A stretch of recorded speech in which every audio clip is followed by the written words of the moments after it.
Hi friends, welcome to our channel. ఇవాళ మనం how to balance chemical ఈక్వేషన్స్ని ఎలా balance చేయాలో చూద్దాం. ఫస్ట్, బ్యాలెన్స్డ్ కెమికల్ ఈక్వేషన్ అంటే ఏంటి, లేకపోతే ఒక ఈక్వేషన్ బ్యాలెన్స్ అయిందంటే ఎలా చెప్పాలి చూద్దాం.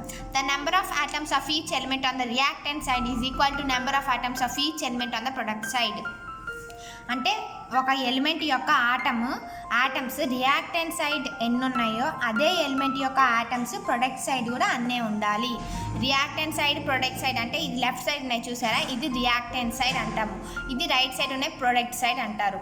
ఈ రియాక్టెంట్ సైడ్లో ఒక ఎలిమెంట్కి సంబంధించి ఎన్ని ఆటమ్స్ ఉండాలో ప్రొడక్ట్ సైడ్లో కూడా ఆ ఎలిమెంట్కి సంబంధించి అన్ని ఆటమ్స్ ఉండాలి. చూద్దాం. ఇదేంటి హెచ్జి అంటే ఏంటి, మెర్క్యూరీ హైడ్రోజన్ అనమాట.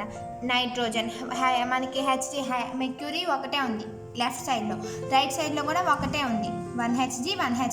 ఇప్పుడు నైట్రోజన్ చూద్దాం. నైట్రోజన్ ట్వైస్ అన్నారు కాబట్టి ఎన్ని 2 ఉన్నట్టు, నైట్రోజన్ 2 ఉన్నాయి.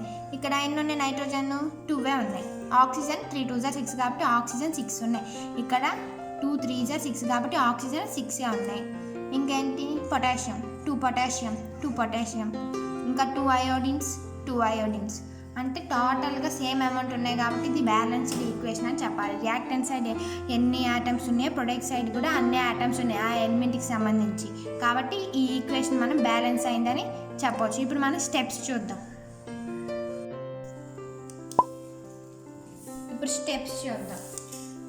Right the reactants on left side and products on right side. మనం రియాక్టెంట్స్ అంటే ఏంటంటే, ఇప్పుడు ఒక కెమికల్ రియాక్షన్ చేసామనుకోండి, దాంట్లో మనం ఏమేమి తీసుకున్నాం ఆ రియాక్షన్ చేయటానికి అవి రియాక్టెంట్స్ అయితే, ఏమేమి ఫామ్ అయ్యాయో వాటితో అవి ప్రొడక్ట్స్ అయితే. మనం ఎప్పుడు కానీ ఈక్వేషన్ రాసేటప్పుడు రియాక్టెంట్స్ అనేవి లెఫ్ట్ సైడ్లో రాయాలి అండ్ ప్రొడక్ట్స్ అనేవి రైట్ సైడ్లో రాయాలి. ఈ ఈక్వేషన్ చూడండి, ఇవేమో రియాక్టెంట్స్ లెఫ్ట్ సైడ్, ఇవేమో products right side. Next, right the number of atoms of relative element on both the left side and right side in the list form.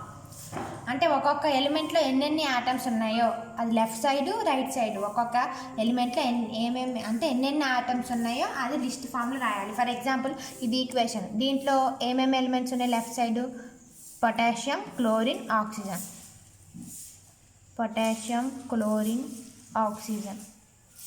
ఇది left side. Right side కూడా same అవే. ఎన్ని ఉన్నాయి, potassium ఒకటి ఉంది రియాక్టెంట్స్లో, ప్రొడక్ట్స్లో కూడా potassium ఒకటే ఉంది, ఇక్కడ క్లోరిన్ ఒకటి ఉంది రియాక్టెంట్స్లో, ప్రొడక్ట్స్లో కూడా క్లోరిన్ ఒకటే ఉంది. కానీ ఆక్సిజన్స్ మాత్రం రియాక్టెంట్స్లో 3 ఉన్నాయి, ప్రొడక్ట్స్లో మాత్రం 2 ఉన్నాయి.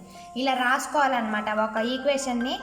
ఒక ఎలిమెంట్కి సంబంధించి ఎన్నెన్ని ఆటమ్స్ ఉన్నాయో లెఫ్ట్ సైడ్ రైట్ సైడ్ ఇలా రాసుకోవాలన్నమాట. అప్పుడే మనం బ్యాలెన్స్ చేయడానికి ఈజీ అవుతుంది. ఇప్పుడు third step, identify the atoms in each element. ఒక్కొక్క ఎలిమెంట్లో ఎన్నెన్ని ఆటమ్స్ ఉన్నాయి, మనం బ్యాలెన్స్ చేయాలి, ఎలా మారవాలి, నెంబర్స్ ఎలా చేంజ్ చేయాలి అని చూసుకోవడానికి ముందు ఇది చాలా ముఖ్యం. ఒక్కొక్క ఎలిమెంట్లో ఎన్నెన్ని ఆటమ్స్ ఉన్నాయి అనేది చూసుకోవాలన్నమాట. Next, change the coefficients. ఇది చాలా ఇంపార్టెంట్. ఓన్లీ మనం కోఎఫిషియెంట్స్ మాత్రమే చేంజ్ చేయాలి. కోఎఫిషియెంట్స్ అంటే ఇవి, ఇక్కడ ఏమీ లేదు కదా నెంబర్ అని అనుకో, మాకు ఏమీ లేకపోతే 1 ఉన్నట్టు. అంటే ఇప్పుడు 1 పొటాషియం ఉన్నట్టు, 1 క్లోరిన్ ఉన్నట్టు, 3 ఆక్సిజన్స్ ఉన్నట్టు. ఇక్కడ కూడా అంతే, 1 పొటాషియం ఉన్నట్టు, 1 క్లోరిన్ ఉన్నట్టు. ఆక్సిజన్స్ అన్ని ఇది వేరు, 2 ఆక్సిజన్స్ ఉన్నట్టు. ఓన్లీ ఈ కోఎఫిషియెంట్స్నే మనం చేంజ్ చేయాలి. ఇక్కడ 2 అయితే 2, 3 అయితే 3, మనకి ఏది కన్వీనియంట్ అయితే అది వేసుకోవాలన్నమాట బ్యాలెన్స్ చేసుకోవడానికి. Coefficients must continue to change until the same number of atoms per element is reached.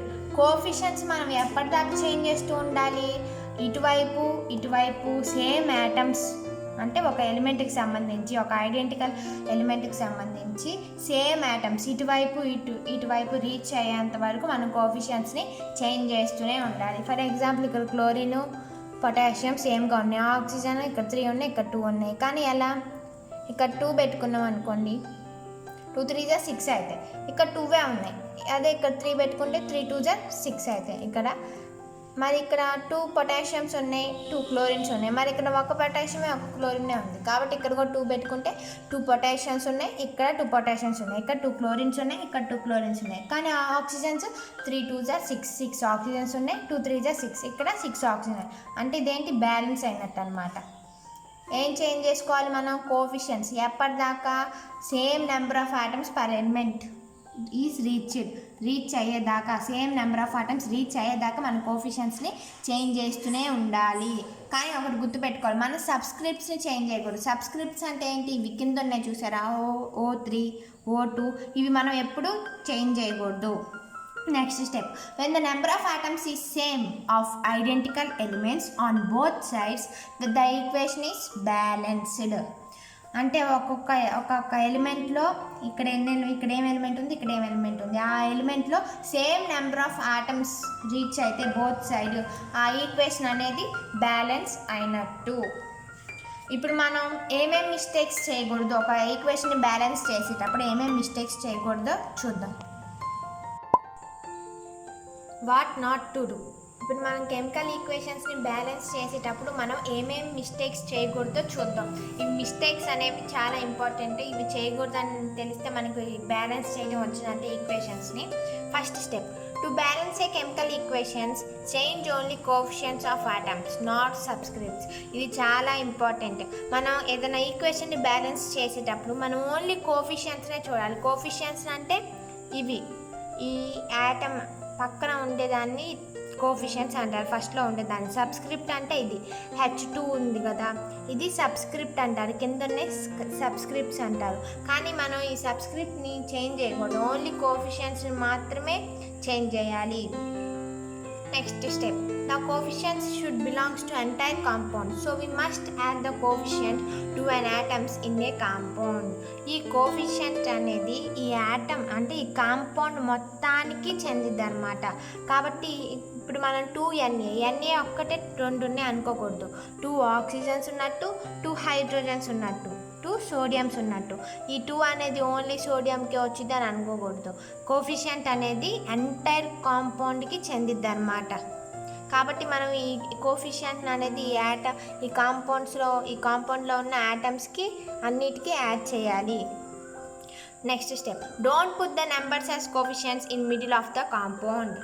అంటే ఇది ఒక్కటే దీనికి చెందిద్ది, దీనికి వేరేది, దీనికి 2 చెందదు అనుకొని ఇక్కడ మధ్యలో మనం ఫర్ ఎగ్జాంపుల్ ఇక్కడ చూసుకోండి, H2 మనకి Hలు 2 ఉన్నాయి, Sలు ఒకటే ఉంది. Sలు కూడా 2 రావాలంటే ఇక్కడ మధ్యలో 2 కానీ 4 కానీ అట్లా పెట్టుకోకూడదు. ఇలా కాంపౌండ్కి మధ్యలో మనం కోఎఫిషియెంట్స్ అనుకుని అలా పెట్టుకోకూడదు. మిడిల్లో కాంపౌండ్కి మిడిల్లో మనం ఎప్పుడు కోఎఫిషియెంట్స్ని పెట్టుకోకూడదు నెంబర్స్ లాగా. Next, don't add coefficients and subscripts, just multiply them. మనం కోఎఫిషియెంట్స్ని సబ్స్క్రిప్ట్స్ని యాడ్ చేయకూడదు, మల్టిప్లై చేయాలి. ఫర్ ఎగ్జాంపుల్ ఇక్కడ చూడండి, ఇది కోఎఫిషియంట్, ఇది సబ్స్క్రిప్ట్. 2 + 2 4 అని అనుకోకూడదు, 2 × 2 ఇలా మల్టిప్లై చేయాలన్నమాట. 2 3s ఎంత, ఇప్పుడు 2 2s 4, హైడ్రోజన్స్ 4 ఉన్నట్టు. 2 3s ఎంత 6, ఆక్సిజన్స్ ఎన్ని 6 ఉన్నట్టు. కాబట్టి మనం మల్టిప్లై చేయాలి, దేన్ని కోఎఫిషియంట్ని సబ్స్క్రిప్ట్ని మల్టిప్లై చేయాలి, యాడ్ అయితే చేయకూడదు. అలా యాడ్ చేసినట్టయితే మనకి ఈక్వేషన్ మొత్తం రాంగ్ వస్తుంది అనమాట. ఇవి స్టెప్స్ ఏమేంటి ఫస్ట్ నుంచి చూద్దాం. కోఎఫిషియంట్స్నే మనం చేంజ్ చేయాలి, సబ్స్క్రిప్ట్స్ని చేంజ్ చేయకూడదు. ఇంకోటి ఏంటంటే ఆ కోఎఫిషియంట్ అనేది మొత్తం ఎంటైర్ కాంపౌండ్కి వస్తుంది కాబట్టి మనం ఆ కాంపౌండ్లో ఉన్న యాటమ్స్ని యాడ్ చేసుకోవాలి ఆ కోఎఫిషియంట్తో. తర్వాత మనం మధ్యలో నెంబర్స్ కోఎఫిషియంట్స్ అనుకొని కాంపౌండ్ మధ్యలో నెంబర్స్ పెట్టకూడదు. ఇంకోటి ఏంటంటే కోఎఫిషియంట్ని సబ్స్క్రిప్ట్ని యాడ్ చేయకూడదు, మల్టిప్లై చేయాలి. Thank you friends.